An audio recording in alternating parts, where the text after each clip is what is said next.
¿Qué tal amigos? En esta ocasión voy a compartir con ustedes algunas ideas acerca de lo que es la doctrina del arrianismo y lo que es la idea de la redención, pero más que la idea, el aporte o bien la contraposición que supone la doctrina del arrianismo a lo que es la redención. Y esto con el motivo de que el pasado 20 de mayo se estaba celebrando 1695 años de lo que es el concilio de Nicea, el primer concilio ecuménico convocado por el emperador Constantino el Grande. El 20 de mayo del 325 de nuestra era cristiana se convoca este concilio con el fin de dar solución a esta controversia. Pero vayamos a más de fondo. ¿En qué consiste lo que es el arrianismo? ¿Y cuáles son las repercusiones para la doctrina cristiana en lo que es el tema de la redención? Sirviéndome de los apuntes, lo que quiero mencionar es lo siguiente. El arrianismo proviene de lo que es un sacerdote, un presbítero llamado Arrio, de la iglesia de Alejandría. Y la doctrina de este sacerdote, de este presbítero Arrio, atentaba contra lo que es el pilar fundamental sobre lo que se sustenta la teología cristiana, a saber, el dogma de la Trinidad. Y de ahí que fuese tan complicada también su total erradicación. Entonces podemos decir,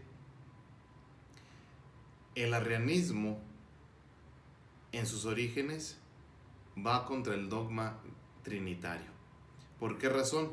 Porque está negando lo que es la divinidad del Hijo y a su vez también la divinidad del Espíritu Santo.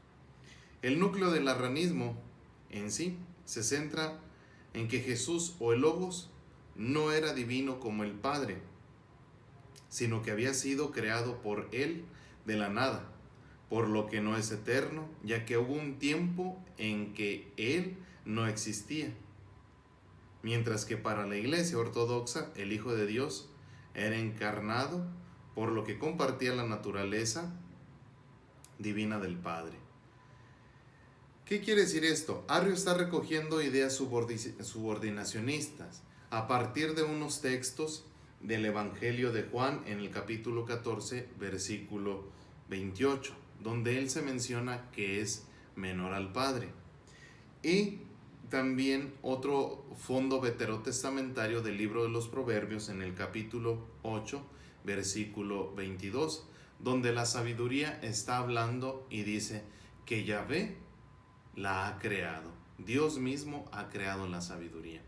A partir de ahí, las corrientes o las ideas para Arrio en su teología se dejan vislumbrar como un cierto subordinacionismo. Por lo tanto, podemos decir, esta doctrina de Arrio viene a, vamos a decirlo, a dar en un punto tan importante cuando se habla de la redención. Si Jesús no es de la condición divina, no es de la misma sustancia del Padre, esto repercute en la redención. ¿Por qué razón? Porque la fe cristiana, ante todo, es una fe trinitaria. Y algo que sucede en nuestros días es lo siguiente, que a Jesús lo vemos de una manera, sí, como una criatura excepcional, pero no con esa característica divina que nos pueda traer la salvación, que nos pueda traer la redención. Y a propósito de esto también les quiero compartir lo que decía el teólogo Rahner cuando tuvo la experiencia de que en Innsbruck, donde él enseñaba teología y en lo que era el contexto de la guerra mundial, de la Segunda Guerra Mundial, se preocupa por constatar la fe de los cristianos, pero dice que la fe habitual de los cristianos de a pie, cuando debe ser trinitaria, de hecho, no desempeña ningún papel.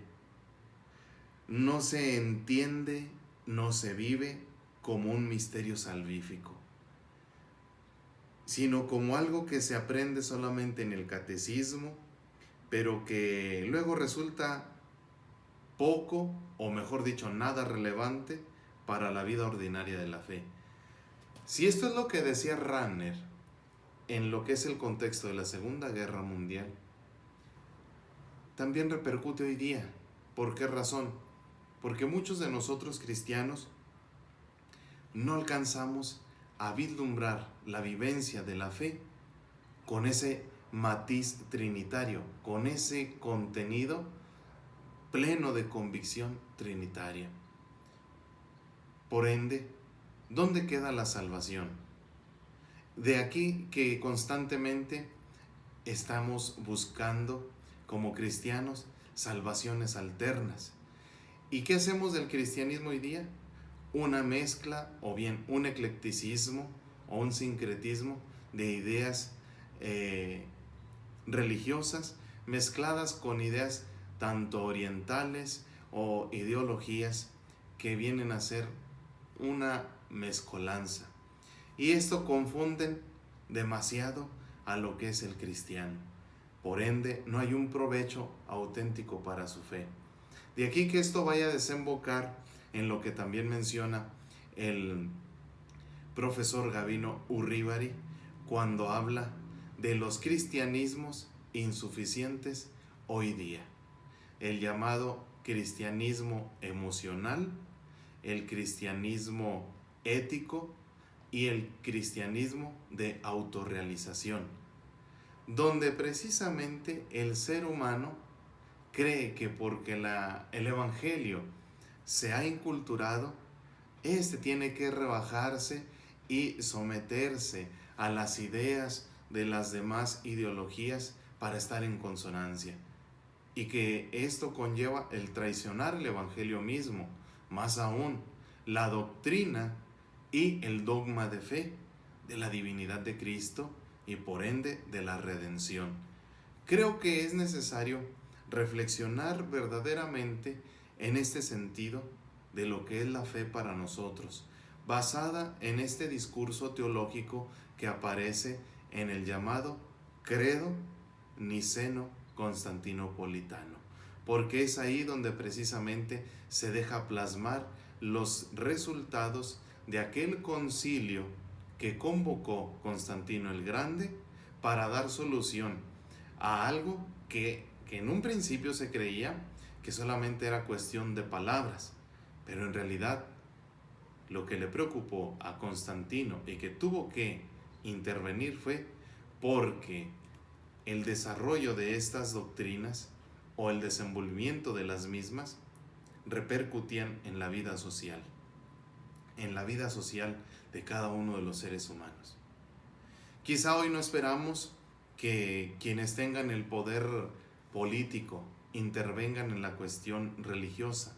No se trata de eso, pero sí se trata de invitar tanto a los del poder político, que se llaman cristianos, también a nosotros cristianos de a pie, como dice Rahner, a que reflexionemos sobre este sentido de nuestra fe. ¿Qué es lo que verdaderamente estamos creyendo? ¿Qué es lo que verdaderamente estamos manifestando? Por esto les comparto lo último. En un pluralismo religioso lleno de relativismo, tenemos que ver que es necesario un tiempo donde el mediador sea Jesucristo, donde la salvación parezca precisamente como una opción y no que aparezca como un fundamentalismo intolerante. Tal parece que hoy proclamar ideas cristianas en este pluralismo religioso, sea una especie de herejía.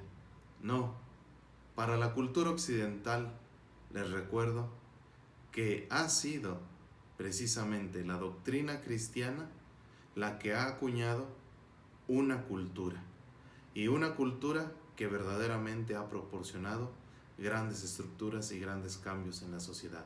Si renunciamos a ello, estaremos renunciando a nuestros orígenes. Querido amigo, yo te invito a que comentes y a su vez, pues si tienes alguna duda, pues la compartas y si podemos la reflexionemos. A partir de lo que es este aniversario 1695 de la convocación del Concilio de Nicea. Que Dios te bendiga.